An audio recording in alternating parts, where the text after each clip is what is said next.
Halo guys, welcome to back my channel YouTube Privasan AKA. Dan pada kesempatan kali ini kita mau ngopi. Apa itu ngopi? Ngopi adalah ngobrol happy dengan tema editing. Nah, jadi kita di sini kehadiran narasumber dari Kak Dea. Beliau ini emang udah hobi banget dalam dunia editing kayak foto dan juga video kayak gitu guys. Jadi kita di sini bakal ngebahas banyak banget guys terkait dari bagaimana kendalanya, kemudian kayak tips dan triknya, dan tentunya masih banyak lagi kayak gitu.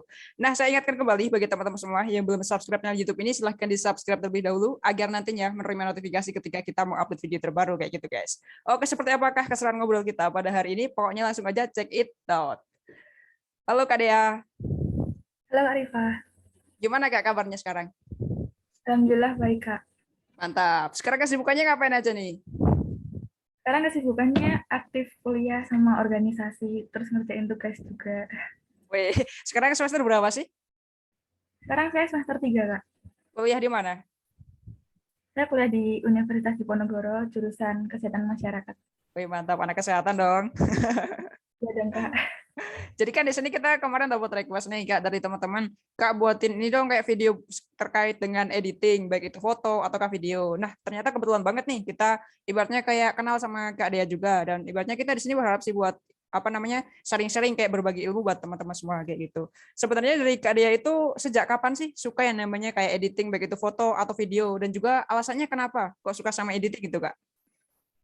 Kalau aku sendiri sih suka editing dari ini ya Kak, dari SMP. Karena dari SMP itu kan pernah ikut organisasi jurnalistik, Mm-hmm. yaitu apa kayak di sana tuh nanti bikin semacam tulisan gitu kan. Nah, tulisannya itu wajib divariasi. Nah, dari situ dari awalnya mulai ngedit untuk publikasi tulisan, jadi tertarik untuk ngedit foto atau video.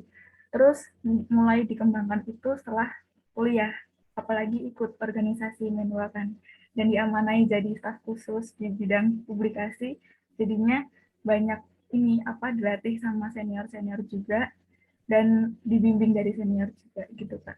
Oke, berarti emang ini udah dari SMP itu senang banget ya Kak ya, namanya kayak editing kayak gitu. Berarti kan emang ibaratnya di sini tuh semakin apa ya, semakin kita kuliah, semakin tinggi ilmunya itu ternyata malah dapet yang namanya kayak ilmu-ilmu terkait dari editing gitu ya berarti ya. Iya Kak, karena emang suka, kalau udah suka sama sesuatu kalau dijalanin pasti jadi lebih baik hasilnya gitu. Oke, mantap. Emang yang awalnya dari hobi itu ibaratnya bisa juga, ibaratnya apa ya, kalau kita udah senang sama sesuatu hal, itu bakalan kita jalanin itu bakalan nyaman banget. Sama saya juga, iya, ibaratnya apa ya, kalau misalnya saya udah hobi buat video, ya berarti ibaratnya kesananya semakin ngalir, semakin nyaman kayak gitu. Sama juga seperti Kak Dea juga kan. Ini kan apa ibaratnya ya, enak banget, atau ibaratnya mau aktivitasnya berat banget, ataupun apa namanya aktivitasnya udah banyak tugas dan lain, tapi tetap ya namanya editing pasti dijalankan ya Kak ya, karena emang udah hobi gitu. Iya Kak, karena udah suka aja gitu. Jadi mau sesibuk apapun, sehektik apapun, kalau suka ya nggak ada masalah gitu Kak. Oke, mantap. Jadi pernah buat apa aja Kak editingnya, kayak foto atau video atau gimana? Selama ini kalau editing udah foto, video, short movie juga. Kalau untuk apa foto itu udah pernah pakai aplikasi aplikasi Lightroom. Kalau video juga pernah apa bikin video seperti untuk kebutuhan story atau kebutuhan feed Instagram, bahkan YouTube juga pernah. Tapi kalau untuk YouTube sih belum ini siapa belum terlalu dikembangkan. Oh Seperti gitu. itu Kak. Berarti emang lebih suka ibaratnya apa ya, kayak buat foto-foto, terus kayak video-video buat yang video pendek-pendek gitu berarti ya, yang masukkan ke Instagram Iya, kayak gitu. Kayak iya Kak. misalnya foto itu pernah ibaratnya apa ya, kayak diedit buat dijadiin apa, misalnya buat pamflet atau buat kayak desain apa gitu Kak? Kalau untuk foto sih biasanya kadang edit foto sendiri untuk kebutuhan Instagram pribadi. Terus Tapi kalau di sama organisasi itu biasanya diamanai untuk bikin poster atau pamflet kegiatan. Yang baru-baru ini sih kemarin KDS dan kemarin juga pernah bikin desain piagam juga. Terus kemarin juga bikin poster untuk anggota baru gitu Kak. oh gitu. Kayak sertifikat-sertifikat gitu pernah buat nggak Kak? Iya, pernah Kak. Ini baru kemarin di Menwa Undip kan ada acara KDS nasional. Itu saya diamanai untuk membuat desain sertifikat dan alhamdulillah di ACC gitu Wih, Kak. mantap. Berarti emang ibaratnya di sini ibaratnya kita belum bisa, tapi kita mau belajar ternyata malah bisa ya Kak ya. Iya Oke, Kak, berarti yang emang penting punya apa inspirasi gitu. oke. Emang ya namanya editing itu skill yang harus kita miliki apa Kak? Ataukah harus kreatif, ataukah kita harus cepat, ataukah gimana Kak? Kalau skill yang harus dimiliki dalam editing itu yang penting punya gambaran aja sih Kak. Punya gambaran nanti hasil akhirnya itu mau dibikin minimalis atau informatif. Karena kan desain itu kan tergantung dari uh, kreatornya sendiri ya Kak. Kalau saya sih sejauh ini lebih suka yang minimalis, nggak terlalu informatif gitu. Jadi kalau buat poster yang isinya informatif tuh agak kesulitan karena nanti takutnya tumpuk-tumpuk gitu Kak. Jadi kalau skillnya tuh yaitu mau minimalis atau informatif, terus nanti mengenai aplikasi yang mau dipakai itu harus bisa difikskan, mau pakai aplikasi HP atau laptop. Jadi kalau bisa difikskan dari awal biar selanjutnya itu nggak berubah-berubah gitu Kak. Oh, kayak gitu. Berarti emang skillnya yang harus kita miliki. Yang penting ibaratnya kita kreatif banget gitu ya Kak ya. Maksudnya kan ibaratnya bisa lah kayak out of the box gitu kan. Maksudnya nggak harus kita terpaku sama ide ini, tapi kan kita ibaratnya harus explore biar kita dapat inspirasi yang banyak kayak gitu. Kalau aplikasi Ya, yang pernah dipakai apa aja? Mungkin HP atau laptop gitu? sejauh ini kalau aplikasi yang untuk editing, ini foto atau video dulu ya Kak? Foto boleh, video boleh, terserah deh. Kalau HP itu biasanya edit foto biasanya pakai Canva. Hmm. Kalau videonya pakai VN, terus CapCut, KineMaster gitu. Terus kalau aplikasi biasanya kan kalau bikin video itu pasti ada intro, opening, closing gitu kan Kak. Ah. Itu biasanya pakai aplikasi Render Forest. Oh beda tuh. Terus ya Kak, terus nanti kalau untuk aplikasi foto dari kalau untuk poster sih di laptop saya pakai Corel Draw. Terus baru-baru ini juga sedang mempelajari ini sih Photoshop gitu Kak. Oh itu ibaratnya apa ya? Aplikasinya kalau baik di HP ataupun di laptop itu biasanya kita online ataukah kita harus install dulu nih aplikasinya? Kalau semua aplikasi itu biasanya diinstal dulu. Karena kalau nggak diinstal nanti ini sih Kak, kadang pokoknya jangan pakai web. Karena kan misalkan kayak Canva nih, kalau Canva pakai yang versi web itu di laptop nanti lelet Kak kalau internetnya nggak bagus. Oh Jadi lebih gitu. baik diinstal aja. Iya iya iya.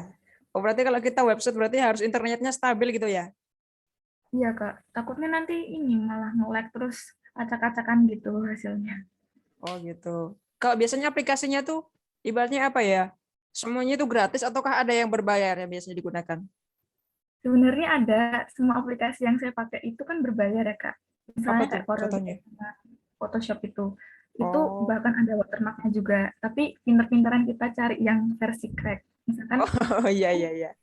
itu ya Kak yang apa Ah, aplikasi gratis tapi harus pakai kode gitu misalnya. Nah untuk caranya sih kalau aku tutorial di YouTube gitu. oke Nanti sama bakal berarti saya juga iya. Tapi sejauh ini masih kita nyobanya yang gratis ya. Maksudnya belum nyoba untuk yang berbayar gitu, yang premium. belum Kak karena itu terlalu mahal. Oh iya benar. Ibaratnya kalau ada yang gratis ngapain harus bayar gitu kan ya? Ya kan bisa tutorial. Oh iya benar. Kalau pengalaman pertama kali ngedit gimana tuh waktu SMP? Mungkin apakah kita masih bingung terus kita nanya sama siapa ataukah gimana Kak? Pengalaman pertama kali editing itu. Kalau pengalaman pertama kali itu yang pasti ya karena tujuannya cuma buat pribadi dan cuma buat kebutuhan organisasi. Jadi kan ya nggak terlalu apa ya terlalu berharap sama sesuatu ya. Jadi kalau apa pengalaman tuh ya biasa aja. Tapi pas eh, untuk masalah penilaian sih biasanya dari teman-teman sendiri, Oh dari gitu. guru juga. Itu pun mereka juga terlalu ini sih menilainya cuma ya udah bagus bagus. Jadi saya tuh nggak ada rasa kayak tertantang untuk apa ya memperbaiki gitu.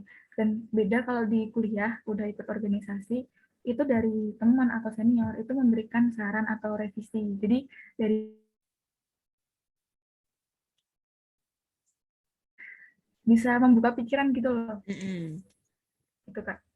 Oh ya berarti emang ibaratnya di sini tuh kita apa ya? Ibaratnya yang namanya desain itu seharusnya emang kita kasihkan ke teman-teman kita ya. Misalnya apa namanya ini udah bagus atau belum sih perpaduan warnanya kira-kira cocok nggak? Kemudian kan ibaratnya biar kita di sini tuh dapat kayak masukan-masukan buat ningkatin kualitas kita ke depannya kayak gitu ya Kak.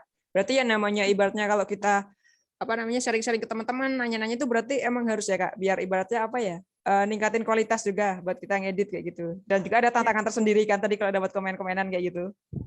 ya karena apa ya Kak, kayak revisi dan saran dari orang tuh benar-benar butuh banget. Karena kan Mm-mm. ini tuh untuk publikasi juga kan Kak. Gitu. Oke, sip, sip, sip. Berarti kita harus selalu terima nih, ibaratnya kayak kritik dan saran dan juga masukan dari teman-teman kayak gitu. Terus sekarang terkait dari suka duka, Kak. Suka dukanya waktu dari editing gimana, Kak? Apakah banyak sukanya ataukah banyak dukanya atau gimana tuh?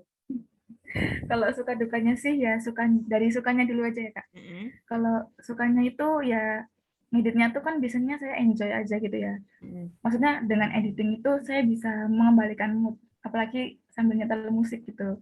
Oh, Terus sukanya juga bisa apa ya, bisa belajar lebih editing karena walaupun saya tuh nggak ikut les atau pelatihan apapun itu bisa apa ya menjadi sanggup buat saya. Tapi kalau dukanya itu ya misalkan kayak dikejar deadline gitu, terus kayak misalkan masih menyesuaikan, apalagi kan saya masih apa ya dikatakan anggota baru lah di organisasi itu, bingung mau menyesuaikan antara konten lama sama konten baru saya gitu loh. oh Takutnya gitu. konten saya yang saya buat itu nggak sesuai gitu.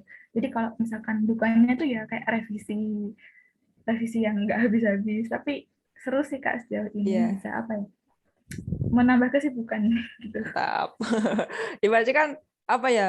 Revisi-revisi dari teman-teman mungkin dari apa namanya? Kakak kita atau adik kita itu kan ibaratnya biar buat kayak ningkatin kualitas kita, biar ibaratnya desain kita itu lebih bagus lagi kayak gitu ya kan ya. Ya Kak, jadi tahu ini tuh udah bagus apa belum gitu. Benar-benar. Oke. Kalau terkait dari apa namanya kendalanya waktu ngedit biasanya apa? Ataukah emang aplikasinya itu belum terbiasa ataukah gimana, Kak? Kalau kendalanya sih sejauh ini kalau dari HP itu nggak ada ya Kak. Mungkin kalau kendalanya ya mungkin emang ada beberapa aplikasi atau beberapa elemen dan fitur yang berbayar. Karena kan mengingat aplikasi yang saya pakai itu kan gratisan gitu. Mm-mm. Terus kalau di laptop ya emang masalahnya itu perangkatnya mungkin karena nggak kuat waktu menginstal aplikasi. Terus dari aplikasi tersebut fiturnya berbayar dan ada watermark. Jadi gimana caranya cari cara supaya hasilnya tuh HD terus bisa nggak ada watermark gitu Kak. Oh gitu. Jadi emang ibaratnya kalau kendala yang khusus nggak ada ya kayak terus ini ibaratnya kayak apa ya? Terkait dari kendala mungkin kayak perangkatnya, mungkin kalau kita emang kesulitan buat ngilangin watermark atau dan lainnya kayak gitu. Tapi sejauh ini buat kayak kendalanya misalnya kita apa ya main editingnya itu enjoy aja kan, Kak? Ya karena emang udah suka sama di bidang ini jadi kalau ada kesulitan ya tetap dihadapi dengan enjoy gitu. Oke mantap.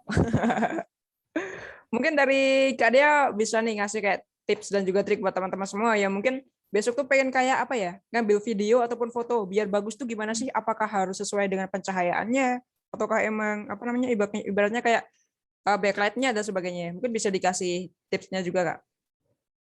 Oke, kalau tips dari aku sih karena aku masih apa ya newbie atau pemula ya Kak. Ya Kalau menurut aku pengalamannya di sih Kak Dea lah gitu. pengalaman aku sih kalau misalkan mau ambil foto atau ambil video itu nanti kan menyesuaikan dari pribadi masing-masing. Mau mau yang pencahayaannya bagus atau yang pengen fokus ke orangnya. Jadi itu kembali ke pribadi masing-masing. Kemudian untuk pencahayaan itu kan paling paling paling utama gitu. Karena kalau misalkan pencahayaannya kurang, nanti kita ngeditnya kesulitan lagi gitu. Harus ngedit 2 kali.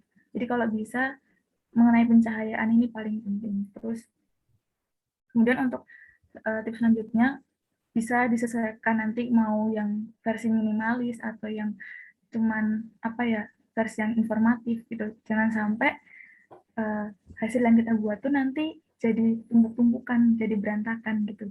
Jadi dari awal kalau mau ngedit atau nge-shoot itu sudah harus ditentukan konsepnya seperti apa gitu.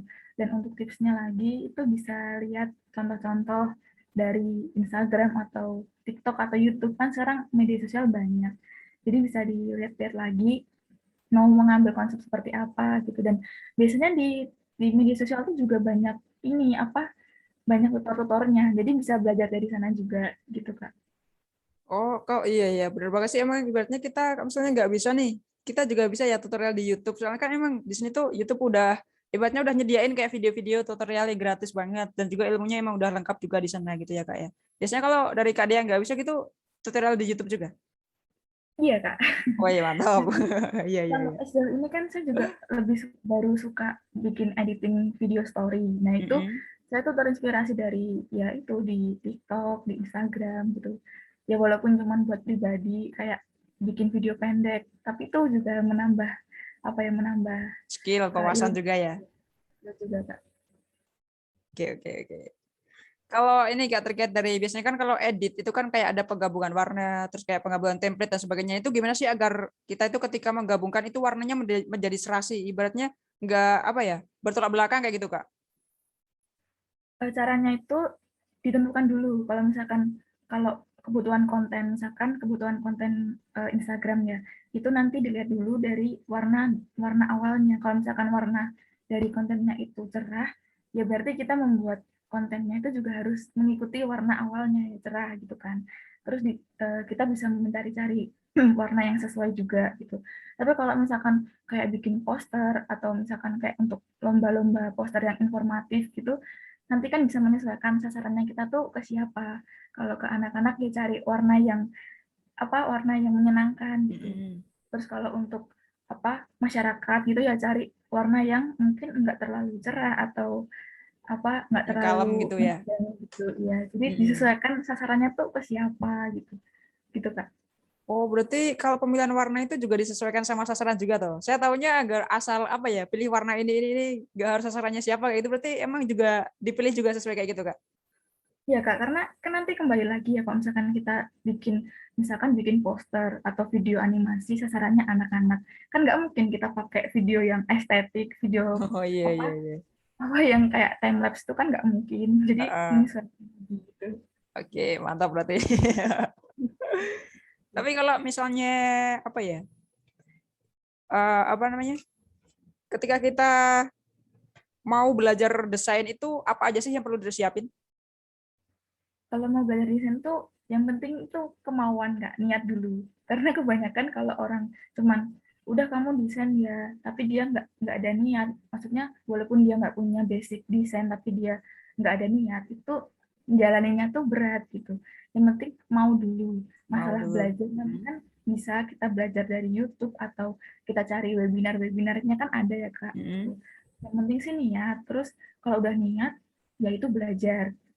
Kita belajar gimana caranya ngedit mulai dari yang fitur dasar dulu. Terus kita coba aplikasi yang sederhana dan ini cocok untuk pemula gitu. Setelah Oh. itu, setelah belajar kan udah pakai aplikasi, kita bikin karya nih, udah bikin karya, kita coba ikut lombakan dulu. Setelah ikut lomba, kalau hasilnya kurang memuaskan atau tidak, misalkan nggak lolos, berarti kan itu tandanya kita masih belajar lagi tuh. Nah, kalau misalkan kita belajar lagi, kita bisa cari-cari informasi baru, kita bisa latihan-latihan terus gitu. Terus kalau bisa ikut lomba lagi, pokoknya kalau udah punya karya, sebisa mungkin diikutin lomba gitu, biar kita tuh tahu sejauh mana hasil kita itu bagus atau enggak gitu. Habis itu kalau udah baru kita jadikan kebiasaan editing ini sebagai keseharian gitu. Jadi apa ya? Jadi kalau bisa tuh editing itu ini sih dibikin kebiasaan gitu Kak. Berarti emang di sini tuh yang namanya editing, ibaratnya nggak bisa cuma satu kali, dua kali, tetapi emang harus dilatih terus-menerus ya, Kak. Mengikuti perkembangan juga, zaman juga kan.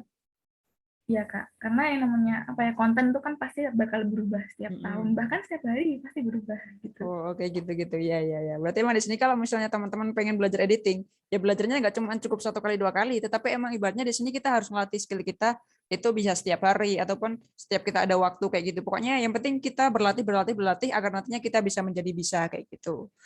Terus Iya. terkait tadi ya yang dijelasin apa namanya informatif sama minimalis. Nah itu maksudnya gimana sih? Apa kok poster yang minimalis itu kayak gimana? Terus kayak yang informatif itu gimana Kak maksudnya? Oke, kalau poster informatif itu kan kayak misalkan nih, kita lihat di puskesmas ya, di puskesmas atau rumah sakit itu kan pasti ada yang namanya poster tentang ayo vaksin atau Heeh, ayo suntik gitu kan. Itu heeh. kan pasti udah jelas pesan yang disampaikan itu banyak. Pesan yang disampaikan itu pasti mengenai apa itu vaksin, terus bagaimana cara vaksin. Nah, itu pasti yang disampaikan tuh nggak cuman satu atau dua kata, pasti banyak kan, Kak. Nah, Mm-mm. itu namanya desain yang informatif. Berarti kan tujuan desain ini untuk memberitahu orang, untuk menghimbau orang supaya orang ini ngapain? Oh, orang ini harus vaksin. Beda sama desain yang minimalis.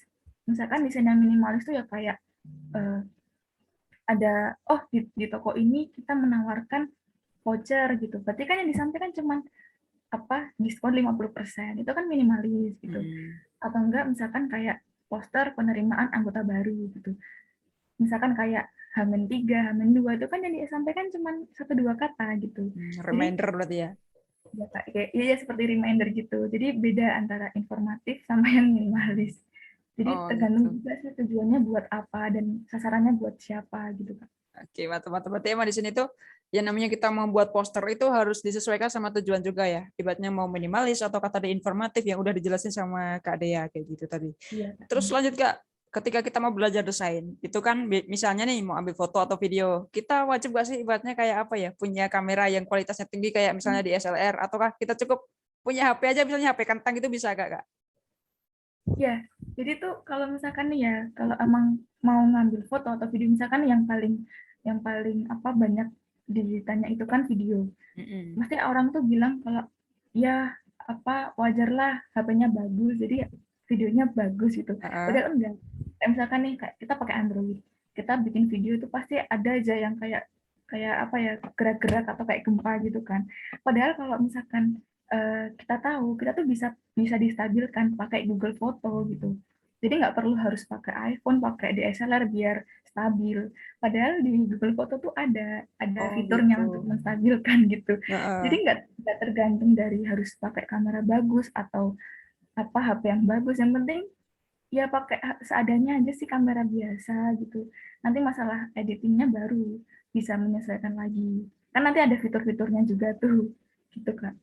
Oh iya, iya sih emang ibaratnya di sini kalau misalnya teman-teman misalnya cuman punya HP seadanya, misalnya nggak terlalu bagus juga, nggak masalah, pokoknya bisa aja di editing. Soalnya kan emang ibaratnya kalau kita apa ya di editing itu kan udah banyak nih sekarang disediain aplikasi misalnya buat memperbagus ataupun meningkatin kualitas. Jadi kan ibaratnya di sini yang penting kita pintar-pintar cara ngedit kita.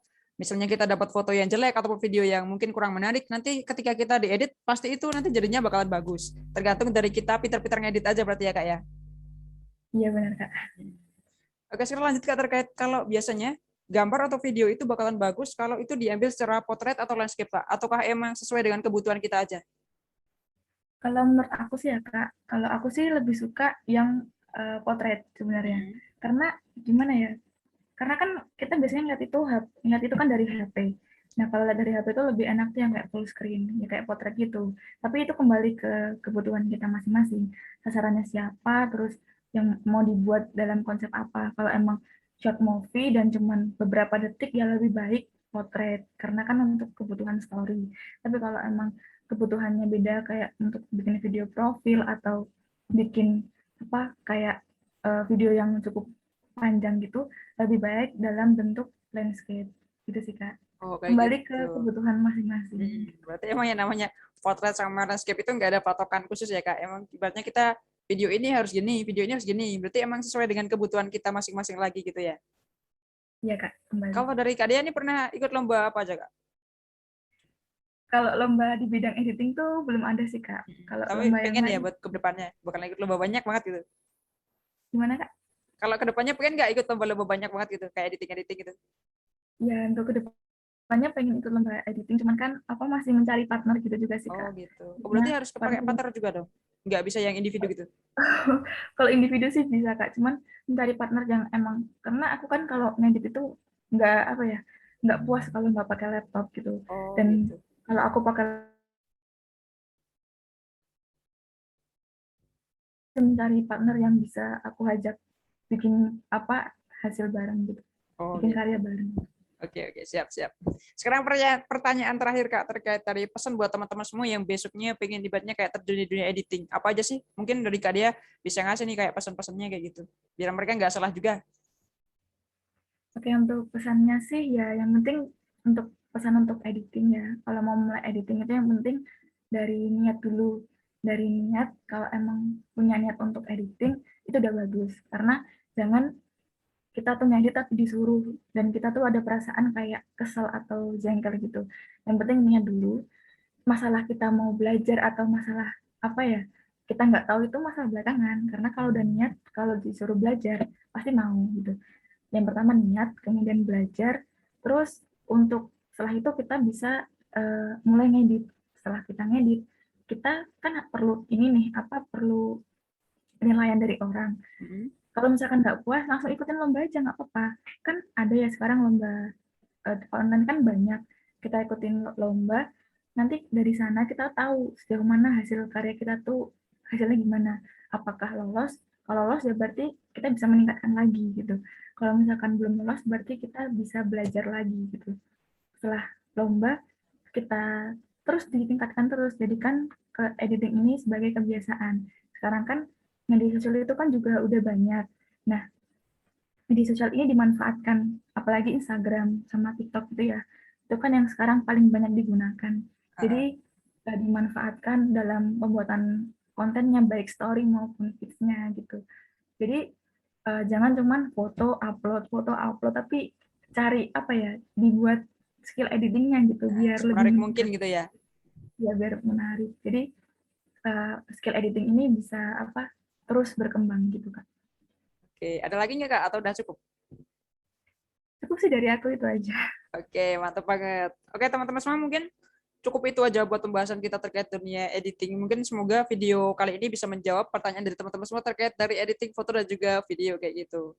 Terima kasih banget buat dari Kak Dea yang udah nyempetin waktunya buat kita ngopi, ngobrol happy sama teman-teman semua. Semoga ilmunya ini bisa bermanfaat bagi teman-teman buat kedepannya kayak gitu.